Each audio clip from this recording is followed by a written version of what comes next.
femmes ont-elles une mission plus spécifique ou le féminin a-t-il une mission plus spécifique aujourd'hui? Question vaut pour les hommes, mais pour le couple.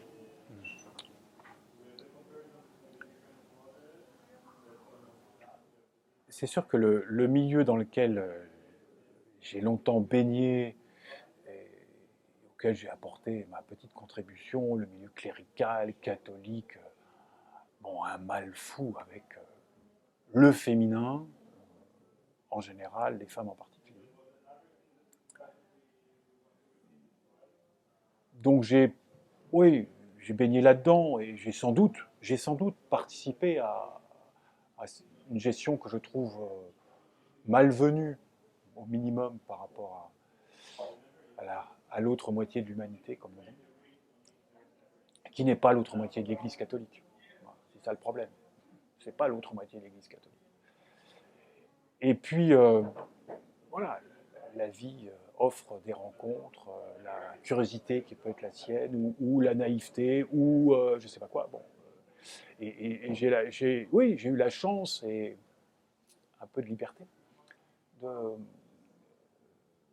de rencontrer l'une d'entre elles et de créer, de construire avec elle quelque chose qui, aujourd'hui, m'a amené à prendre un autre chemin et tâcher de construire dans les temps qui sont les nôtres. Je dis les nôtres, c'est à tous les deux, en fonction de notre passé, de notre présent, notre avenir, quelque chose qui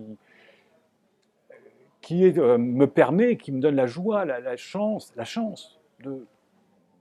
de mesurer tout ce que cette réalité, voilà, déterminée de l'homme et de la femme, du masculin, du féminin, du mâle et femelle. Et donc je suis un féministe convaincu. Mais ça, c'est déjà une vieille histoire. C'est pas mon milieu d'origine qui m'empêchait de faire ça, au contraire. Au contraire. L'importance et oui, dans l'éclosion, dans la maturation de sa propre personnalité. Mon grand frère Teilhard l'a écrit à sa manière à lui, l'a vécu à sa manière à lui. Lui-même d'ailleurs m'a aidé aussi dans certains moments où il fallait que je me situe par rapport au féminin, presque par opposition à ce que lui a pu faire comme choix. Bon, oh bah non, toi tu as fait ça, mais moi ça ne me convient pas, donc je ferai un choix différent. Et donc une fois encore, je comprends bien pourquoi nous en sommes aujourd'hui dans nos sociétés, dans nos structures ecclésiales, des situations à la fois coincées, insupportables, pourquoi nous avons du mal à en sortir, parce que ce sont des structures humaines et qu'il faut du courage et que ce courage n'est pas encore totalement partagé.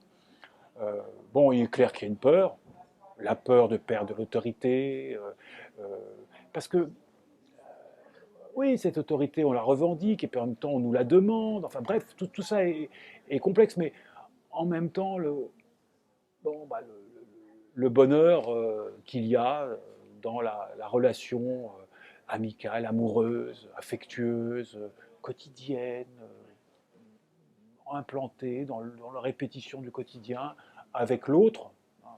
Et là, on revient sur ces vieux textes de la Genèse qui sont des mythes extraordinaires. Ce n'est pas des histoires historiques, ça. Bon, Teilhard s'est fait condamner pour l'avoir dit, mais aujourd'hui, heureusement, on a un peu avancé. Mais en même temps, ils sont toujours tellement nourrissants. Ben oui, c'est l'os de mes os. Un jour, pouvoir dire à quelqu'un ou à quelqu'une, mais attends, c'est évident. Il y a une évidence dans notre relation. Enfin, comment je pourrais aujourd'hui, tout en sachant que le facture, je ne sais pas de quoi il sera fait, mais vivre autrement, comme en disant, ben, on devrait vieillir ensemble. Oh, parce que quand on est jeune, on ne pense pas à ça, mais quand on commence un peu la bouteille, on est plutôt. Voilà. Mais enfin, cette espèce d'évidence. Et le féminin est l'évidence du masculin. Je ne sais pas si une femme dirait la même chose du masculin, mais moi je le dis comme homme, il y a une évidence, pour moi, une évidence du féminin. Évidence. Et alors l'homme, est-ce qu'il a une mission plus spécifique aujourd'hui? Ben oui, parce que les déterminismes, voilà, là, le vieux biologiste que je suis, voilà, il y a des gènes, il y a des trucs. Les déterminismes sont très forts, biologiques déjà. Alors ça, j'avoue, quand je vois aujourd'hui le mal que nos contemporains se donnent pour tâcher de sortir de la différence biologique, j'arrive pas à comprendre. Mais c'est pas une opposition idéologique, c'est simplement le fait que, voilà, on en est là dans des différences biologiques qui nous font dès l'origine. Alors après, je sais bien, il y a des choses particulières, il y a des cas. Oui, mais je ne suis pas dans les cas. C'est là qu'il faut être attentif, effectivement, à la singularité, mais en général. Bon, voilà. Alors, comment ce déterminisme, comme il s'agit de le gérer pour que on souffre moins, on soit moins associé. Enfin, ok, tout ça, il y a du travail à faire, bien sûr, et nous en sommes peut-être qu'au début. Mais méconnaître l'identité, la singularité, la physiologie, la biologie, la psychologie, enfin, c'est un tout. Là encore, je ne suis pas psy, je ne suis pas suicide, mais c'est un tout. Bon, alors, ne prenons les cas par... Enfin, ce qui sort un peu de cette vision-là, qui est peut-être un peu simpliste, je suis désolé, mais les biologistes sont des gens extrêmement simplistes. Ils font des classes, ils ont besoin de classes au moins. Ben, les cas particuliers, bien sûr, il ne faut pas les oublier, jamais. Mais en même temps, nous avons besoin aussi de gérer ça ensemble. Et de voir comment, dans cette diversité-là, parce que je suis convaincu que c'est dans la diversité qu'il y a de la richesse et que les choses avancent. Ça, le vivant nous l'apprend en permanence. L'homogénéité, il n'y a rien de plus terrible pour le vivant, pour les vivants que nous sommes.